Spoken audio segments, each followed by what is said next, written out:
Assalamualaikum warahmatullahi wabarakatuh.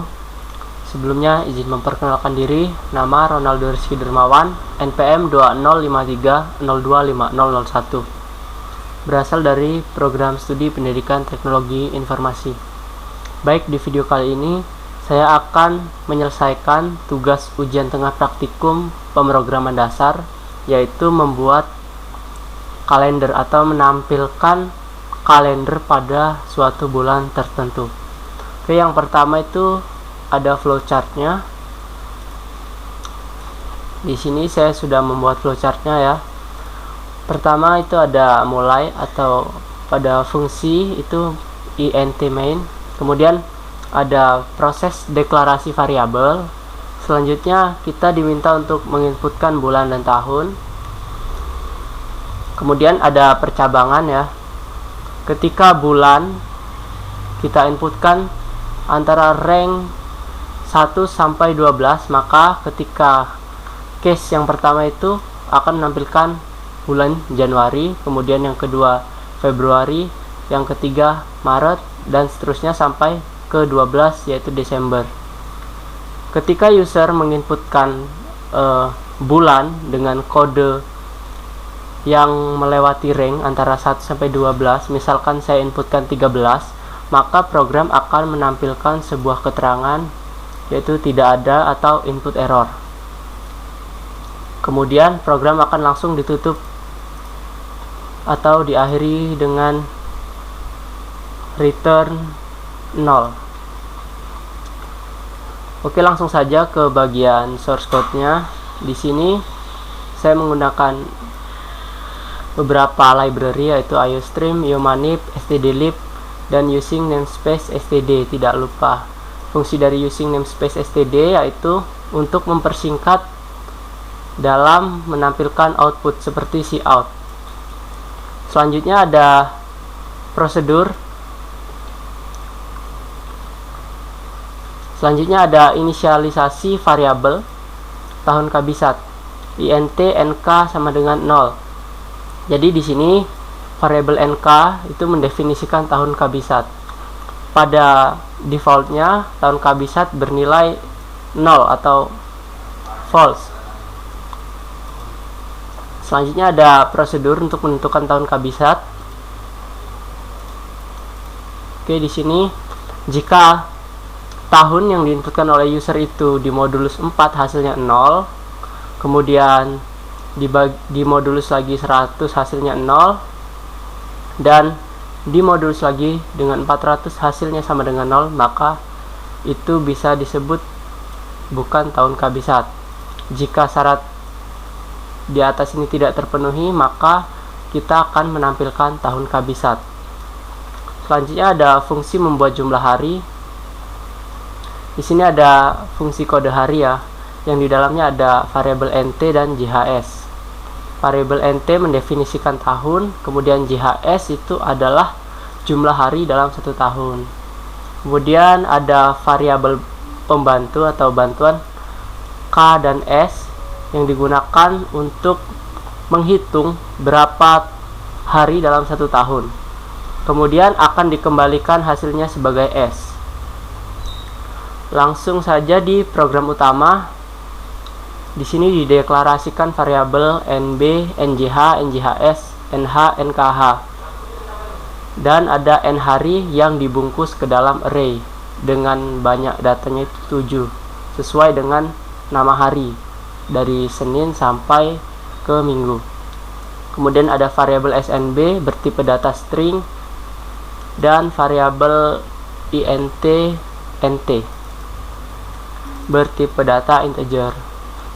Pada line 30 ada blok perulangan do sampai dengan while yang akan menampilkan output untuk menginput kode bulan. Jadi di sini ada bulan example 1 sampai 12. 1 sampai 12 ini adalah kode yang bisa dimasukkan ketika diinputkan. Selain itu, maka program akan menampilkan input error. Ketika sudah berhasil menginputkan kode bulan, maka selanjutnya akan ada inputan tahun. Di sini dengan variabel NT yang mendefinisikan tahun. Kemudian di sini ada tahun kabisat NT, ini menentukan apakah tahun yang diinputkan user itu tahun kabisat atau bukan. Oke ya, di sini ada fungsi. Di sini ada fungsi kabisat. Maksud saya prosedur. Prosedur kabisat akan dipanggil pada line 10 sampai 15 untuk menentukan inputan user apakah tahun itu kabisat atau bukan. Kemudian ada percabangan. Di sini switch NB. Percabangan yang pertama itu jika kode bulan diinputkan angka 1, maka dia akan menampilkan Januari. Kemudian jumlah harinya 31, NJHS-nya sama dengan 1, lalu di break. Di break ini berhenti, kan kita akan menampilkan 1 bulan saja. Kemudian ada case yang kedua yaitu Februari, dan seterusnya sampai case yang ke-12. Baik, di sini ada percabangan lagi. Jika kode hari sama dengan 1 dan kode bulan tidak sama dengan 1 dan kode bulan tidak sama dengan 2, maka jumlah hari NJHS-nya akan diincrement sampai NJHS-nya memenuhi syarat dari if tersebut. Dan ada NKH sama dengan kode hari NT, NJHS. Di bawahnya ada lagi percabangan. Jika NKH kurang dari 0 dan NKH itu sama dengan min NKH, maka sistem akan melakukan pembersihan layar atau clear screen. Kemudian akan menampilkan nama bulannya. Di sini SNMB, misal Januari, Februari atau seterusnya. Kemudian koma, tahun yang telah diinputkan oleh user dan Masehi.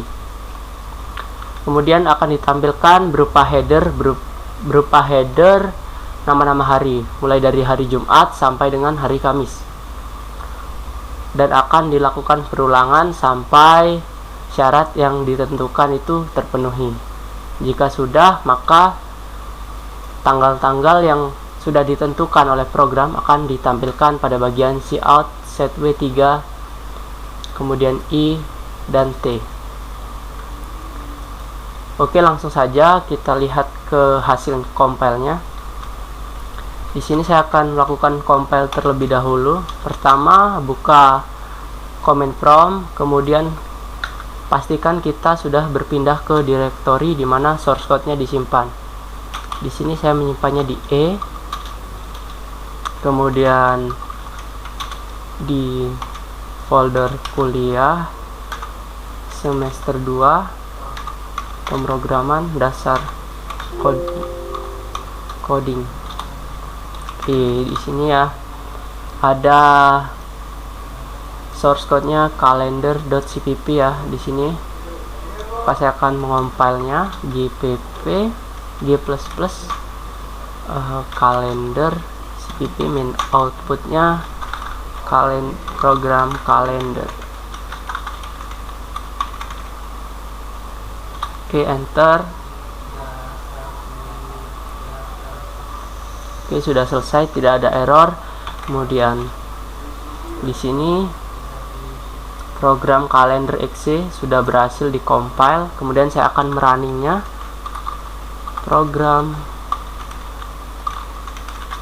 kalender exe. Nah, di sini diminta kita menginputkan kode bulan, example 1 sampai 12. Ketika saya inputkan 3, kemudian dia akan langsung berlari ke tahun berapa, misal 2021. Nah, berikut adalah, nah di sini ada fungsi SNB itu menampilkan nama bulannya. Sini Maret, kemudian koma, nama, kemudian tahunnya 2021 dan Masehi. Dan langsung ditampilkan struktur dari kalender yang ada pada bulan Maret tahun 2021. Misal saya akan inputkan lagi dengan kode bulan yang tidak ada di dalam ring antara 1 sampai 12. Misal saya inputkan 13, maka akan muncul perintah input error dan dilakukan lagi perulangan sesuai dengan coding yang ada di sini. Dia akan melakukan perulangan ketika inputannya error. Ketika inputannya benar, maka program tersebut akan langsung ditampilkan. Oke, saya akan tampilkan kembali pada bulan 1 tahun 2008. Nah, berikut adalah hasilnya. Oke, mungkin cukup sekian penyampaian informasi dari saya.